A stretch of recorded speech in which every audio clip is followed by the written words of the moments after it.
que le demos todo, toda nuestra vida, todo nuestro ser, toda adoración, toda gloria. Él es Dios y Él es digno de suprema alabanza. Vamos a seguir nuestros estudios del día jueves. Estamos estudiando la doctrina de las Escrituras, basado en nuestra declaración doctrinal, nuestra confesión de fe, que señala en el punto número 1 de las Escrituras, y nos habla de todo lo que tiene que ver con esta doctrina tan maravillosa para nosotros, este libro tan hermoso, tan santo, tan perfecto, que es la palabra de Dios. Hablamos de la necesidad de las Escrituras en el párrafo 1, de cuán necesarias son para nuestro crecimiento, y que sin ellas es imposible para nosotros poder crecer en santidad. La Biblia nos señala que nosotros podemos crecer solamente a través de la palabra de Dios primeramente, ser santificados. El Señor dijo: santifícalos en tu verdad, tu palabra es verdad. Y hablamos de la revelación, de cómo Dios se ha revelado a nosotros. Gracias, hermano. Cómo Dios se ha revelado a través de la creación, a través de las conciencias de los hombres y también a través de la revelación especial. Especialmente a algunos, generalmente a todos. Todo el hombre puede contemplar la creación de Dios y ver cómo Dios se ha revelado. Los cielos cuentan la gloria de Dios, el firmamento anuncia la obra de sus manos. Pero especialmente Dios se ha revelado solamente a algunos. Solamente el pueblo de Israel tenía las promesas, solo el pueblo de Israel tenía los profetas, solamente algunos hombres escuchaban la voz de Dios audible. No eran todos los hombres, no eran los gentiles, sino solamente el pueblo de Israel. Entonces Dios se revela a todos de una manera, pero a algunos de manera especial. El momento de nosotros haberle conocido a través de su palabra, de haber visto las maravillas de Dios, nosotros podemos decir con toda certeza que Dios se ha revelado a nosotros de manera especial a través de su poderosa y santa palabra. Luego vimos en el estudio pasado acerca del cese de la revelación, de por qué hoy creemos que ya no hay revelación, de por qué Dios no se revela con voz audible hoy día, por qué no se revela como lo hacían los creyentes del Antiguo Testamento, sino que Él se revela únicamente a través de su palabra. Tenemos la palabra profética, dijo Pedro, más segura, a la cual hacemos bien en estar atentos como una antorcha que alumbra el lugar oscuro hasta que el día esclarezca y el lucero de la mañana salga en nuestros corazones. Entonces tenemos la palabra profética más segura, tenemos la revelación final. No necesitamos la Biblia más nuevas revelaciones, no necesitamos la Biblia más Dios me dijo. Nosotros necesitamos solamente la palabra de Dios porque ella es suficiente para nosotros. Ella es suficiente, ella es autoritativa, ella es inerrante, ella es la palabra de Dios. Y la revelación que Dios dio al hombre a través de la historia quedó escrita, quedó condensada en un solo libro que es la palabra de Dios. No necesitamos nuevas experiencias, no necesitamos nuevas revelaciones, necesitamos la Biblia, hermanos. Necesitamos la palabra de Dios. Lamentablemente muchas iglesias, como decíamos hoy, se han relegado a la Biblia para poner la experiencia, para decir Dios me dijo, Dios me habló, y eso lamentablemente no les permite crecer sanamente porque han dejado su alimento de lado, el alimento más importante, que es la palabra de Dios. Así que vamos a orar y luego abrir la Biblia en Isaías capítulo 8, verso 20.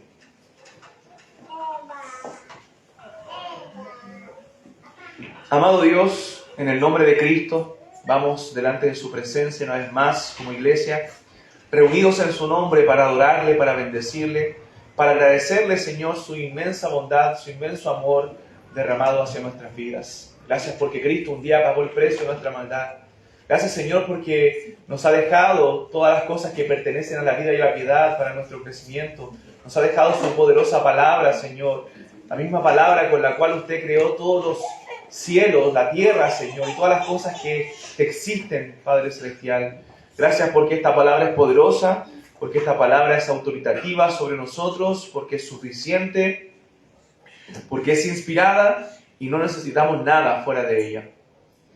Ayúdenos, Señor, a amar su palabra y a conocerla, a investigarla, a escudriñarla, Señor, y que ella nos lleve a un conocimiento más profundo de usted y a un amor, Señor, más fervoroso por Cristo. Te alabamos, Señor, y pedimos tu bendición en este día, en el nombre de Jesús, nuestro Salvador y Señor. Amén. Dice Isaías capítulo 8, versículo 20, a la ley y al testimonio si no dijeren conforme a esto, es porque no les ha amanecido a la ley y al testimonio. Hermanos, lo más importante para nosotros en toda controversia teológica, en todo asunto decisivo de nuestra vida como iglesia, es la palabra de Dios. Nosotros como creyentes debemos considerar la palabra de Dios como autoritativa sobre la iglesia. La Biblia nos señala lo que nosotros debemos aprender, lo que nosotros debemos practicar como iglesia, lo que nosotros debemos creer como cristianos, cómo debemos vivir, cómo debemos andar. La Biblia nos señala, la Biblia es la palabra de Dios y ella es autoridad sobre nosotros. Y lo que hace nuestra confesión de fe en el capítulo 1 es hablar de este libro tan maravilloso, de hablar de la necesidad de las Escrituras para nosotros, de cuán necesarias son. Habiendo cesado las formas de revelación, eso hace a las Escrituras necesarias. Si ya no hay revelación, si ya no tenemos más voz audible de Dios, entonces las Escrituras son muy necesarias porque ella contiene la palabra de Dios, en ella están contenidas las palabras de Dios, lo que Dios tiene que decirnos, lo que Dios tiene que hablarnos, la revelación de Dios está escrita en este libro. Por lo tanto, lo hace necesaria para nosotros. Vamos a leer hoy el párrafo 2 y 3 y vamos a hablar de la identidad de las Escrituras. ¿Qué libros componen las Escrituras y por qué hoy no tenemos los libros que se denominan apócrifos, ¿cierto? Como la Iglesia Católica Romana los tiene.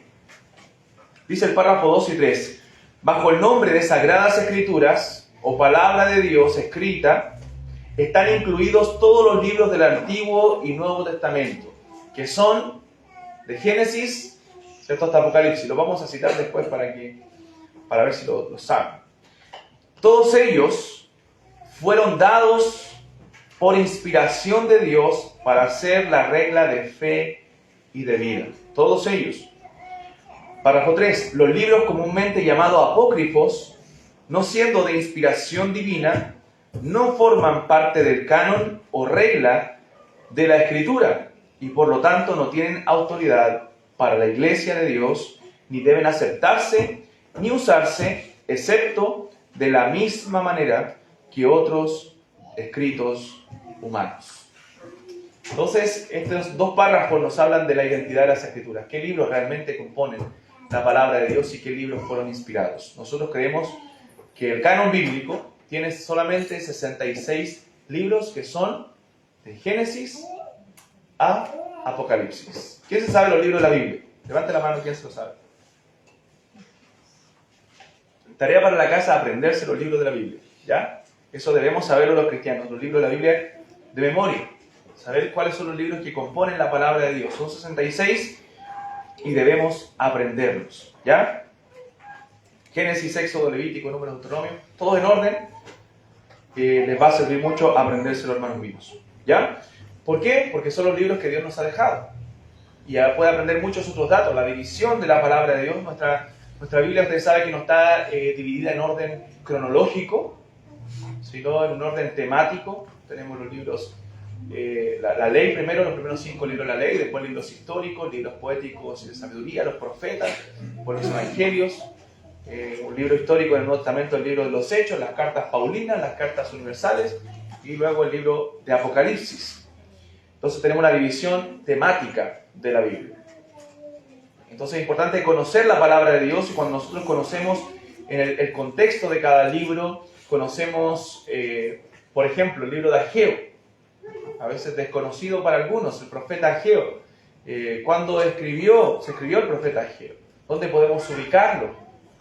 Abdías.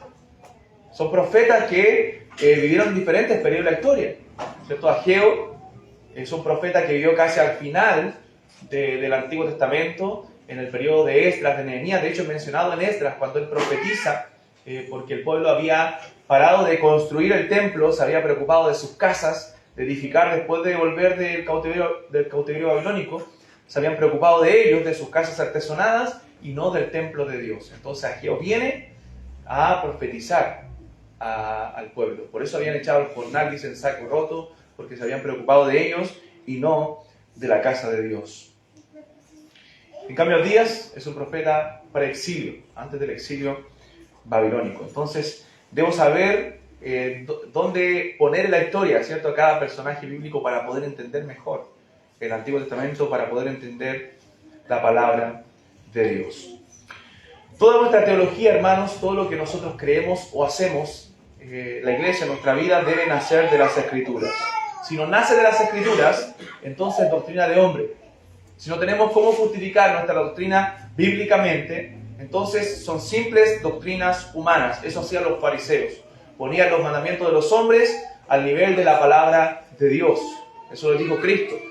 Ustedes erran porque desconocen el poder de Dios, desconocen la palabra de Dios. Entonces toda la tradición humana, las tradiciones de los hombres, la tradición de los ancianos que ellos llamaban, la ponían a nivel de la palabra de Dios. Y eso estaba errado. Nosotros creemos que las Escrituras son infalibles, que las Escrituras son inspiradas, que las Escrituras son la palabra de Dios y que tienen autoridad sobre nuestras vidas. Y que nosotros debemos hacer y creer lo que la palabra de Dios dice. Y nosotros creemos que esa palabra de Dios tiene una cantidad de libros que son 66 libros y que son considerados sagradas escrituras. Entonces es triste cuando las iglesias no se abren ni se conocen las escrituras.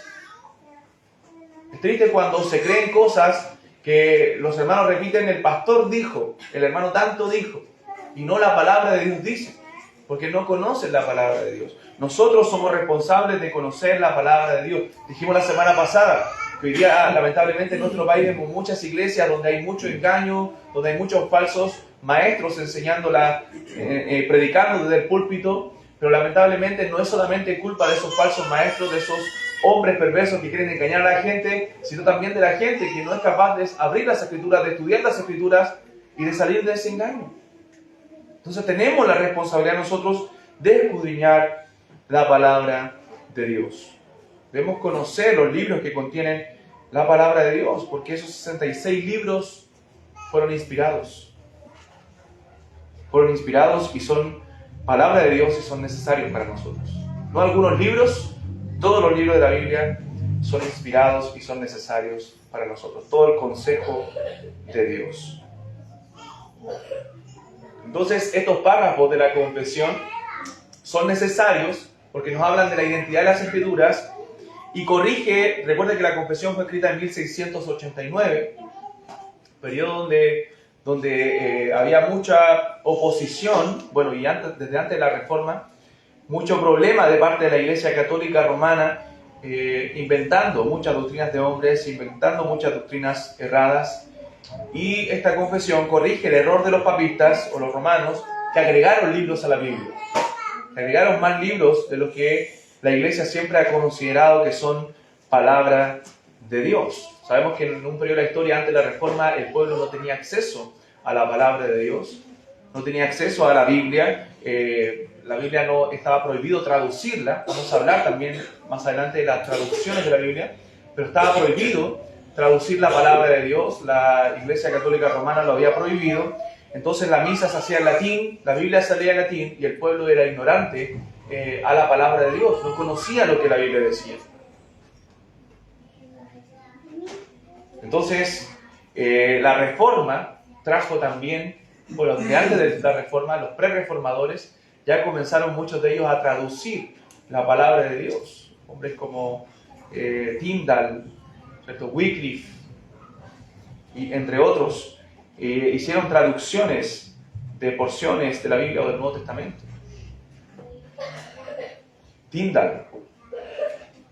Entonces es triste saber que el pueblo no tenía acceso a la palabra de Dios. Es por eso que muchos hombres comenzaron la traducción clandestinamente, comenzaron a entregar la palabra de Dios al pueblo. Hay periodos de la historia donde los creyentes se compartían los versículos de memoria, los escribían cuando tenían acceso a hojas de la palabra de Dios para poder tener algo de la Biblia. Y nosotros, gracias al Señor, a su providencia, a su preservación de la palabra, y a que usó hombres valientes dispuestos a dar su vida, tenemos la Biblia hoy día traducida en nuestros idiomas. Y tenemos muchas copias de la Biblia. Yo creo que tú tienes varias copias en tu casa. Muchas veces ahí llenándose de polvo sin siquiera leerlas, hermanos míos. Cuando hombres dieron su vida para que tú y yo tuviésemos la palabra de Dios. Entonces Dios inspiró 66 libros. Son inspirados por Dios. La palabra inspiración en la Biblia La vamos a ver en dos textos después, en 2 Timoteo y en 1 de Pedro. Pero la palabra inspiración, a ver, ¿qué entienden ustedes cuando hablamos de la inspiración? Para ver qué definición tienen ustedes de lo que es la inspiración de la palabra de Dios. ¿Alguien que pueda definirlo? ¿Qué significa que Dios inspiró las Escrituras? Mientras buscamos los textos.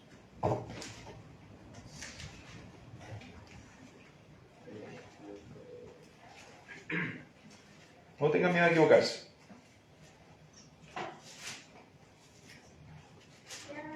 ¿Qué significa inspiración?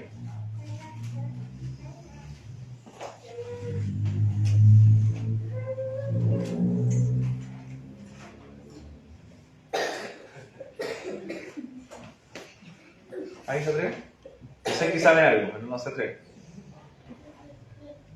Bueno, no es lo mismo que dictado, porque muchos piensan que es como que la persona se sentó en un escritorio y el Señor le iba dictando todo de corrido lo que tenía que escribir. ¿Ya?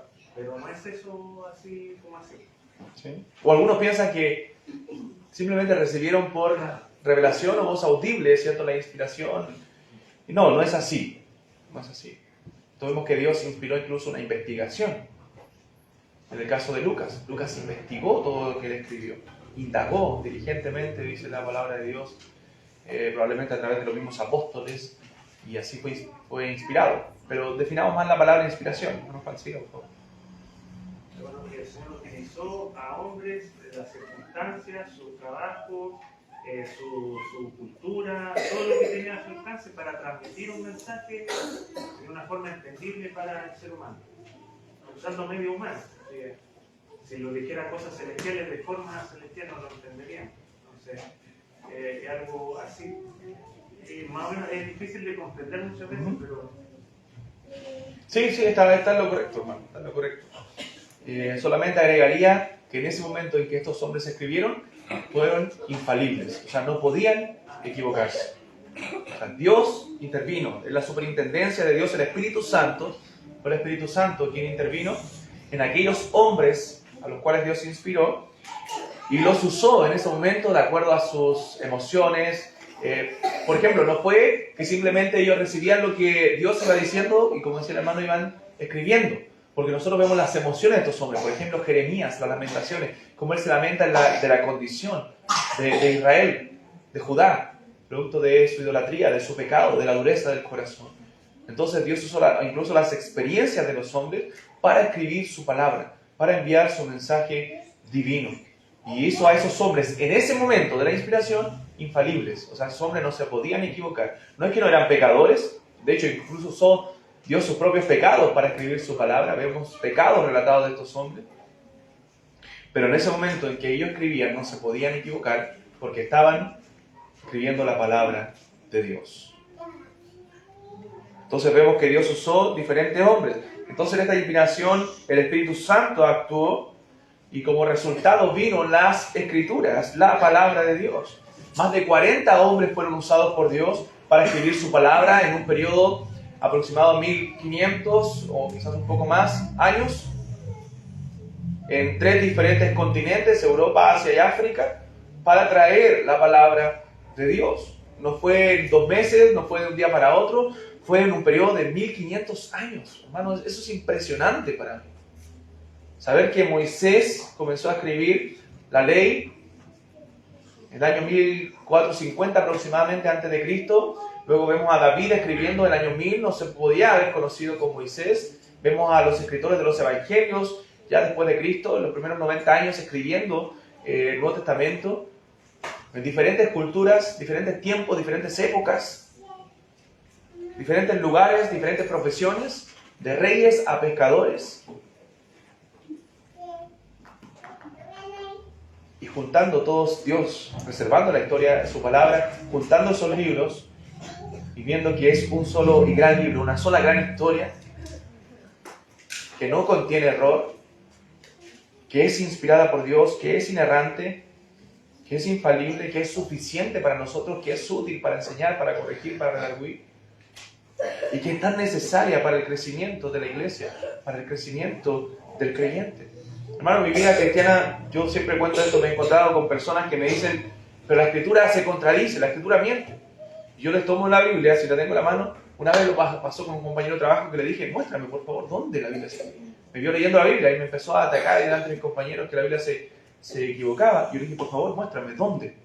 Porque yo la he leído y no encuentro contradicción en ella. Dime dónde. Y no sabía. Era un discurso repetido. Porque nunca han leído la Biblia. Porque no la conocen. Pero si tú conoces la Biblia, la has leído, pero entonces defiende lo que conoces. Porque yo he leído la Biblia y no encuentro contradicción. Todo lo contrario. Cada vez más me impresiono con el poder de la palabra de Dios, con la obra que el Espíritu Santo hace a través de su palabra en la vida de los creyentes, con la coherencia de la Biblia, con lo impresionante de las profecías, hermano. Eso me impresiona a mí cómo se cumple. Cuando dice Miqueas 5:2, y tú, Belén Efrata, pequeña eres entre todas las ciudades, y lo cita Mateo 700 años después, o Isaías 53, que pareciera que Isaías estuviera frente a la cruz, y 700 años después se cumple esa profecía. Y así toda la palabra de Dios, hermanos, es maravilloso. Tenemos un libro inspirado por Dios. Y debes amarlo, y debes leerlo, y debes estudiarlo. Y debes conocerlo. Segunda Timoteo capítulo 3.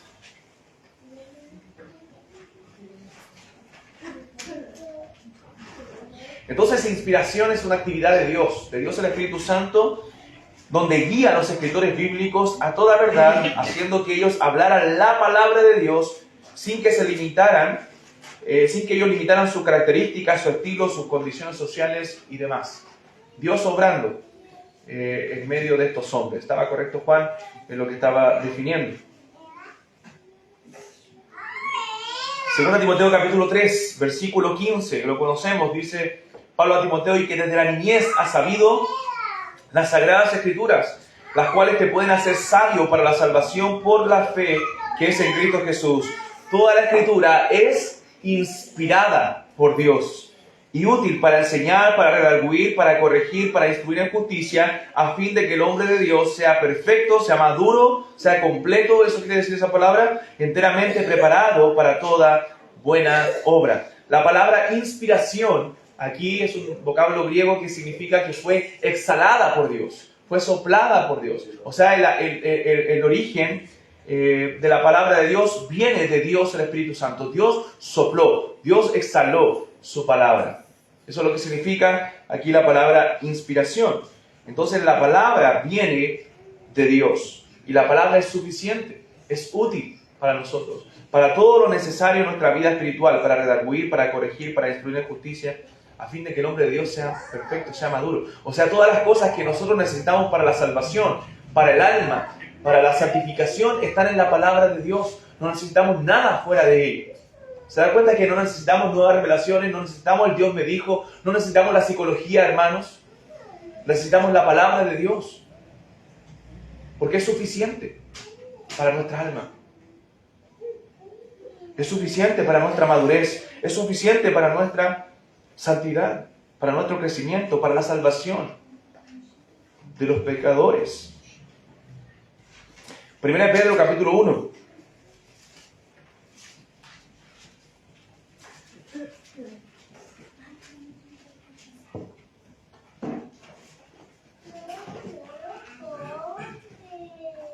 Perdón, 2 de Pedro capítulo 1.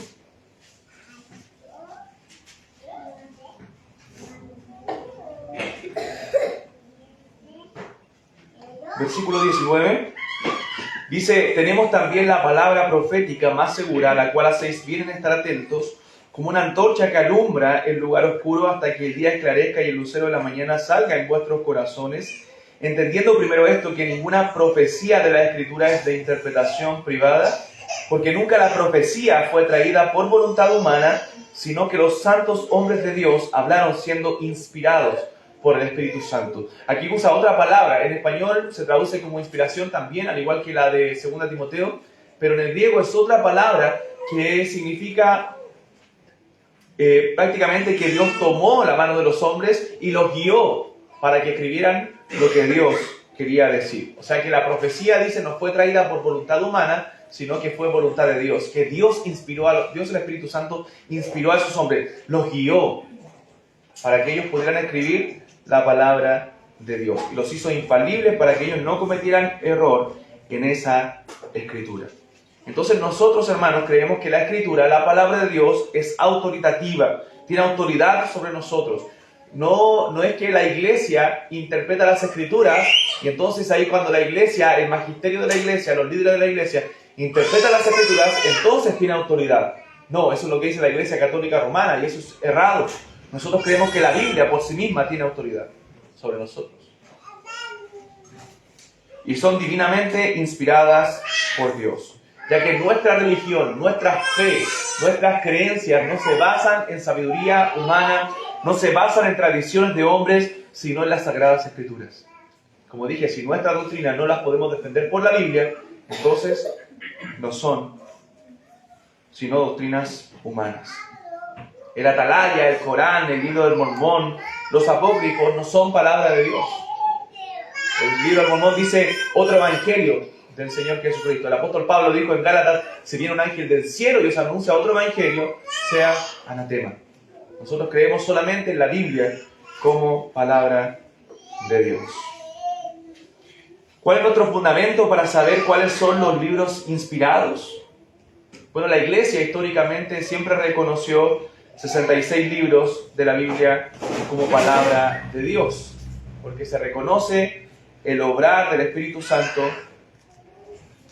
en medio de esta preservación de su palabra, en medio de esta inspiración, como ya hemos hablado. Ahora, el Antiguo Testamento, en el caso del canon del Antiguo Testamento, siempre fue reconocido por la Iglesia como tal, por los judíos. Desde los judíos. Nosotros vemos que Jesús hace la división cuando Él habla del Antiguo Testamento, la ley y los profetas. ¿Recuerdan? La ley, los profetas, los salmos. Entonces la división judía para el Antiguo Testamento era la ley, los profetas y los escritos. Esa era la división que tenían los judíos. Ellos tenían entre 22 a 24 libros, depende de la división. Y uno dice, nosotros tenemos 39. Sí, pero eran nuestros mismos 39 libros divididos de una manera distinta. Los judíos, por ejemplo, tenían Samuel, Reyes, Crónicas como un solo libro. No eran primero y segundo como nosotros lo tenemos. Esdras y Nehemías eran un solo libro. Tenían un solo libro que llamaban los escritos, donde contenían varios libros de la Biblia, y tenían ahí los profetas menores también, que eran los 12. Entonces era una división diferente de nuestros 39 libros del Antiguo Testamento, pero a ellos les daba 22 por la división que ellos tenían.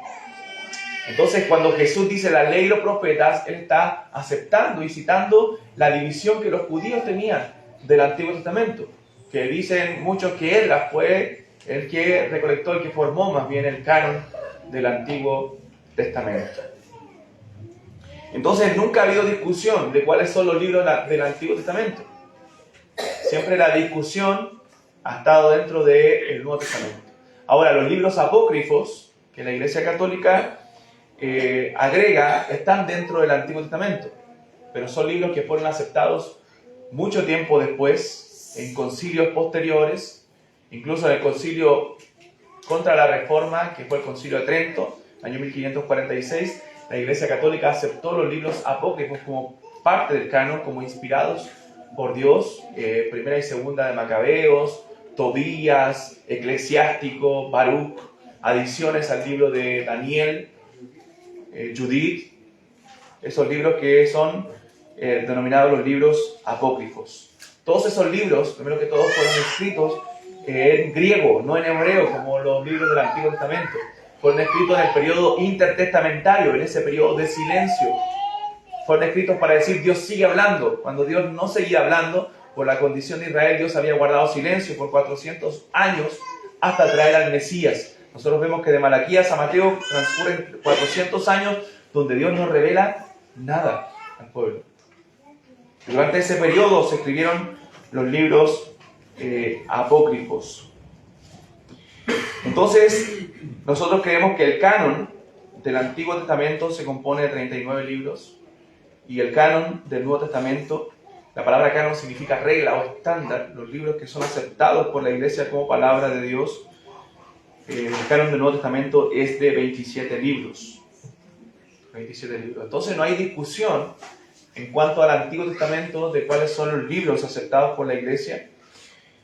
Y en el canon del Nuevo Testamento sí hubo cierta discusión, sí hubo ciertos parámetros que la iglesia tuvo que decidir, tuvo que decir, a ver cuáles son los libros inspirados por Dios. Había muchas más cartas escritas, tanto por los apóstoles como por otros hombres, cuáles son los libros que Dios realmente inspiró. Entonces la iglesia tuvo que discutirlo cuando nace herejes, cuando nace un hombre llamado Marción, que trata de mutilar las escrituras, de cortar, de aceptar solamente algunos libros de la Biblia, y la iglesia dice, oye, hay herejes ya que están cuestionando la palabra de Dios, entonces tenemos que definir cuáles son los libros que son inspirados por Dios. Más bien la iglesia no es que decidió, sino que la iglesia identificó cuáles son los libros que Dios inspiró. La iglesia tenía que, guiada por el Espíritu Santo, definir cuáles eran los libros que Dios había dejado. Entonces Dios usa a los herejes en la historia, sabemos, para el bien de su iglesia. Todas las confesiones de fe, los credos que hay en la historia de la iglesia, son por herejes que han querido traer falsas doctrinas, y los cristianos han tenido que decir, nosotros creemos esto. Y ahí es cuando nacen los credos. Creo en Dios, creo en la Trinidad, el credo atanasio, el credo niceno, el credo apostólico. Nace por los herejes. Las confesiones de fe posterior a la Reforma nacen por herejes que han querido enseñar falsas doctrinas. Entonces la iglesia temprana tuvo que definir cuál era el canon del Nuevo Testamento. Entonces, ¿cuáles fueron los parámetros que usó la iglesia para definir cuál era el canon del Nuevo Testamento? Bueno, la autenticidad misma del libro, que muchos de esos libros dijeran que son palabras de Dios. Por ejemplo, Pablo reconoce a Pedro como escritura, como palabra de Dios. Pedro a Pablo, diciendo que la escritura de nuestro amado hermano Pablo, las cuales son algunas de ellas difíciles de entender, que los doctos, los indoctos, tuercen para su propia perdición. O sea, reconoce Pedro a Pablo como palabra de Dios. Entonces, que ese mismo libro no tuviera contradicción doctrinal, se esperaba que ese libro en algunos casos dijera ser palabra de Dios o fuera ratificado por otro libro de la Biblia. También la apostolicidad del libro, que ese libro fuera escrito por un apóstol o un cercano a algún apóstol. Por ejemplo, vemos que todos los libros de la Biblia, del Nuevo Testamento, son escritos por apóstoles cercanos a ellos. Vemos a Mateo y a Juan, que eran apóstoles de nuestro Señor Jesucristo, eran de los 12. Marcos y Lucas no eran apóstoles, pero eran cercanos a los apóstoles. Se dice que Marcos recibió o le fue contado el Evangelio por el apóstol Pedro, y Lucas fue el que indagó, fue compañero de Pablo, probablemente del mismo apóstol Pablo y de otros apóstoles él indagó. Entonces era cercano a un apóstol, y había mucha discusión sobre el libro de Hebreos, porque el libro de Hebreos no sabemos quién lo escribió, es anónimo, ¿cierto? Nosotros podemos decir, algunos dicen el apóstol Pablo, pero nosotros vemos que la iglesia finalmente lo aceptó como palabra de Dios porque tiene el tinte de apostólico.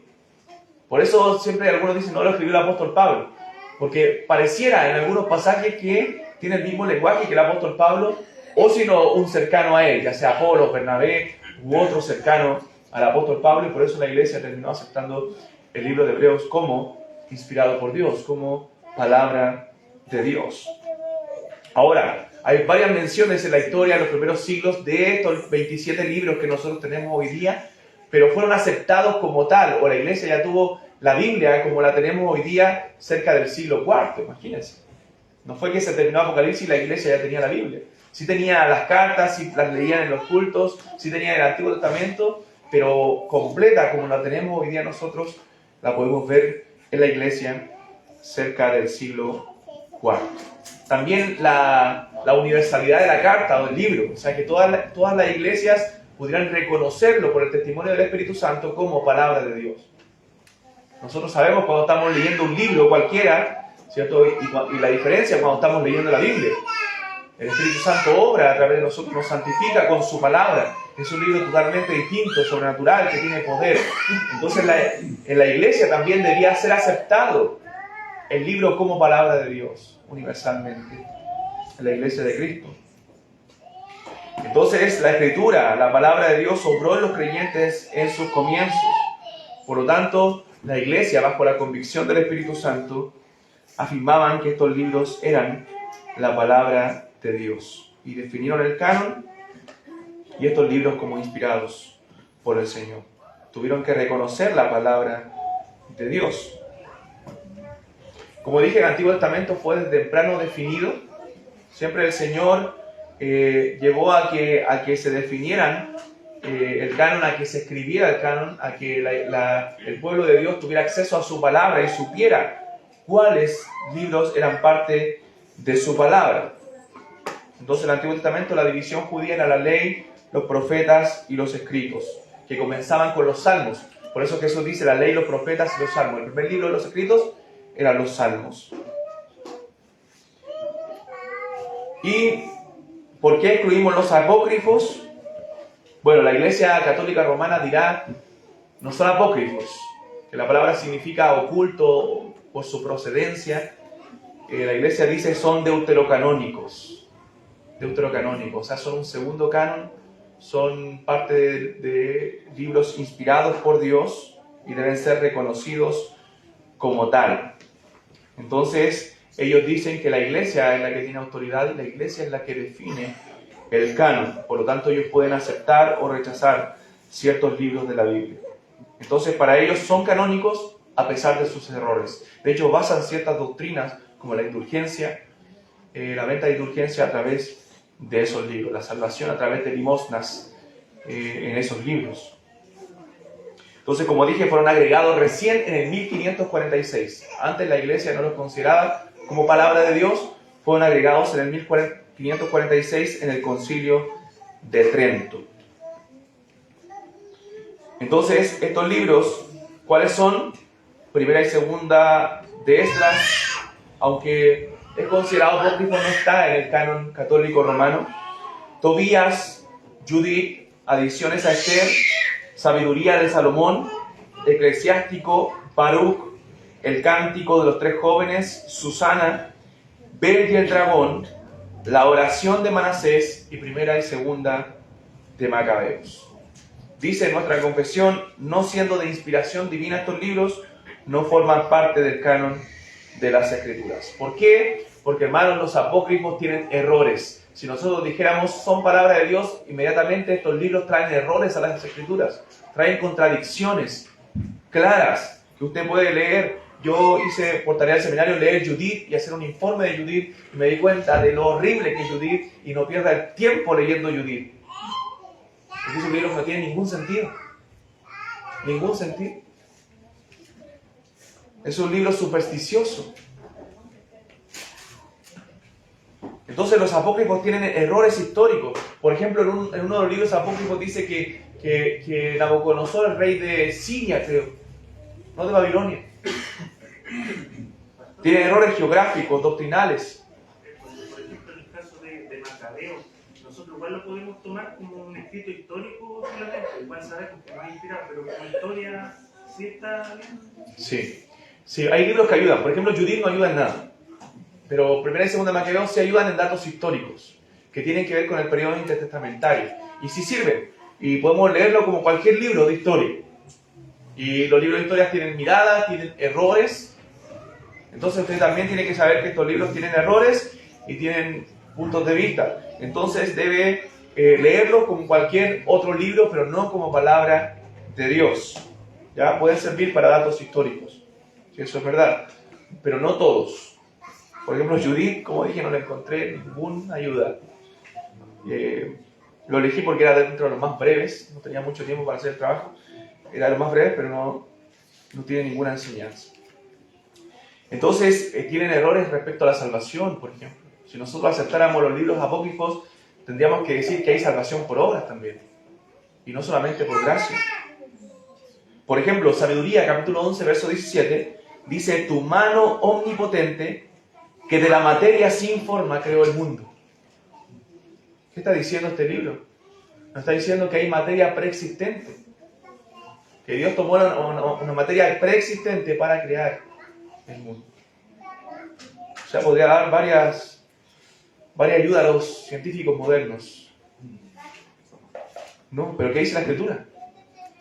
Por la fe entendemos haber sido constituido el universo por la palabra de Dios, de modo que lo que se ve fue hecho de lo que no se veía. Dios de la nada hizo todo. No había nada. No había materia preexistente. Dios creó todo de la nada. Sabiduría se equivoca, es grave. Habla de materia preexistente cuando la Biblia dice que Dios creó ex nihilo. De la nada. Él hizo todo. Tobías 6:8. Tobías dice, él le respondió, si el corazón, escuchen, si el corazón y el hígado del pez se queman ante un hombre, perdón, yo leí Tobías, no Judith, Tobías, este es el libro, que no recomiendo, Judith no lo he leído completo. Si el corazón y el hígado del pez se queman ante un hombre o una mujer, atacados por un demonio o por un espíritu maligno, los ataques cesan y jamás vuelven a repetirse. Si el corazón y el hígado del pez se queman ante un hombre o una mujer atacados por un demonio, eso parece supersticioso, parece brujería, ¿o no? Eso es brujería. No es un mandato bíblico. Eclesiástico, capítulo 3, verso 30. Dice, el agua apaga el fuego que arde y el dar limosnas consigue el perdón de los pecados. De ahí vas a los católicos romanos ciertas doctrinas. Entonces parece enseñar una salvación por obras. Ahí sí tendríamos que decir que la Biblia se contradice y se equivoca. Hermanos, los libros apócrifos nunca son citados en el Nuevo Testamento. Usted ve en el Nuevo Testamento cómo son citados los del Antiguo cuando dice el Señor por medio del profeta Isaías. Dijo el Señor a través de Jeremías. Mateo, Romanos, tienen cualquier cantidad de citaciones del Antiguo Testamento, pero los libros apócrifos nunca son citados en el Nuevo Testamento como palabra de Dios. No fueron escritos siquiera en lengua hebrea. Y por ninguno de los profetas. No fueron escritos por ninguno de los profetas bíblicos. Contienen doctrinas e historias que son fábulas, que son cuentos, que son supersticiosos. Y los judíos nunca los consideraron como palabra de Dios. Recién en la Biblia, en la traducción de Jerónimo, la Vulgata latina, después del año 300, se incluyó por primera vez los apócrifos en una Biblia. Después del año 300. Pero Jerónimo puso ahí que no eran palabra de Dios, que podían ser considerados como libros de ayuda, pero no son palabra de Dios. En el Concilio de Trento, 1546, por primera vez se aceptaron como parte de la Biblia católica romana. ¿Cómo deben ser usados? Como cualquier libro humano. No tienen ninguna autoridad para nosotros. No son palabra de Dios, ni siquiera son citados como palabra de Dios por los padres de la iglesia, por nadie, porque no lo son. La Escritura está definida y está cerrada. Tiene una identidad, y esa identidad son 66 libros, los 66 que nosotros tenemos en nuestras Biblias, hermanos. Y estos libros son palabra de Dios. Y estos libros son autoridad, y estos libros debemos obedecerlos porque son inspirados por Dios. Amén. Oremos. Bendito Señor, te damos gracias por este tiempo de estudio. Gracias por tu preciosa y santa palabra, Señor. Es tan hermosa, es tan grande. Dice la Biblia que toda flor se marchita, que todo pasa, Señor, pero tu palabra no. Tu palabra no, tu palabra es perfecta. Tu palabra permanece para siempre. Y dice tu palabra, Señor, que debemos obedecerla a la ley y al testimonio. Si no hicieran conforme a esto, es porque no les ha amanecido. Señor, gracias porque un día nos alumbraste con la luz del Evangelio. Gracias porque un día tu palabra brilló en nuestros corazones, Señor. Y porque el Espíritu Santo la usó y obró, Señor, en nuestras vidas para salvación. Te alabamos, Señor. Ayúdanos a ser obedientes a ella, a no ser oidores olvidadizos, sino hacedores de tu palabra. Bendice esta iglesia, Padre, que siempre en esta congregación se predique tu palabra con fidelidad. En el nombre de Jesús. Amén. Hermano Juan.